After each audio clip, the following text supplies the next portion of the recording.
Hello and welcome. Today we are joined by Daisy Botha, the founder of Vegan Fairs. Daisy plays a vital role organising vegan fairs all across the UK. Thank you for joining us, Daisy. And before I ask you to tell us more about your awesome events, I'd love to know a bit about your vegan journey.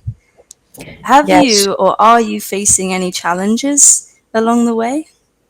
Yeah, sure. So, in terms of challenges, I started sort of flirting with veganism. I've been vegetarian my whole life, so the switch from vegetarian to vegan wasn't exactly a crazy leap for me. But yeah, I was one of those people who said I could never give up cheese, but I got there in the end. But yeah, I did Veganuary in 2017, I think it was now, or maybe 16. I can't remember. One of those years. And then, yeah, I did the month and felt really good after being vegan for a whole month. And the campaign really helped me because it kind of, you get little email updates and support every day, sort of reinforcing why being vegan is great.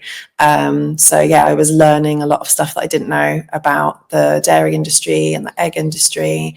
And so, yeah, so that kind of, after doing the month, I felt really good and yeah, decided to keep with it basically and have been going strong ever since. In terms of challenges to actually being vegan myself, I don't think I've ever really had any problems or struggles in terms of like knowing what to eat or the reasonings why I would do it. I'd say the biggest struggle for me, which I still struggle with today, is having to see your friends and family continue to eat animal products around you. And that's definitely the bit I find the hardest, people that I really love and respect, and they kind of understand the reasons why I'm vegan. So, they could probably even argue the case of veganism better than I could, but yet they still continue to eat products. So that's the hardest thing for me is having other people around me who aren't vegan and not understanding why they aren't.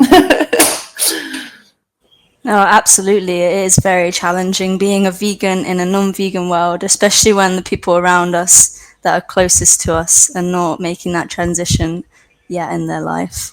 But Yeah. that's really interesting. I wanted to ask also, what inspired you to start putting on these vegan fairs? So I've always worked in events since I left sixth form. I've been did an apprenticeship in sort of event operations at an art centre in Cambridge where I lived, and I was working at a venue in Stroud called the Subscription Rooms, and it's actually a gig promoter who put on music and DJ sets and stuff. Approached us and basically said that. But they were helping organise a vegan market at the Cheese and Grain in Frome, and that there was a lot of interest in it and things like that. And I was vegan myself at the time, so I got very excited by the idea of us putting on a vegan market at our venue. So yeah, I helped organise that through my job working at the venue, and then afterwards it was really popular, and a lot of the traders were asking me when the next one would be, and I didn't have any plans to have a next one or do a next one, but sort of a combination of the enthusiasm from the traders wanting me to do it and put the events on, and then I also had a few other venues. A venue in Cirencester got in touch to say that they wanted to do the same thing that we'd done in Stroud. I sort of boldly just quit my job, went self-employed, and have been doing that for the last 7 years. And so it's sort of grown just from that one event. Yeah. Awesome. So it happened very organically then. Yeah. And before, And very important for me for it to be organic and grow sustainably. Yeah. yes. And before then, were you already a part of the vegan community, or was that when you were introduced more into that? Yeah, so I'd been vegan for a year at that point, so I was still pretty fresh vegan, I would say. And no, I didn't really have many friends that were vegan. I wasn't really involved in the vegan community at all.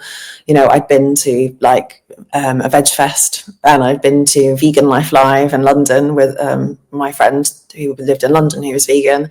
But other than that, I hadn't really, done anything else in terms of activism or anything. So I was still quite fresh into the vegan community back then. Yeah, I know I was like that as well before I started working for VegFest UK, and it can be really challenging not having a strong vegan community around me. Yeah. Yeah, Well, definitely. thank you so much for joining me today, Daisy. That was really interesting hearing about your vegan journey and how you started up with vegan fairs. And yeah, thank you very much for being a part of Why Go Vegan. That's okay, no worries. Thank you for having me.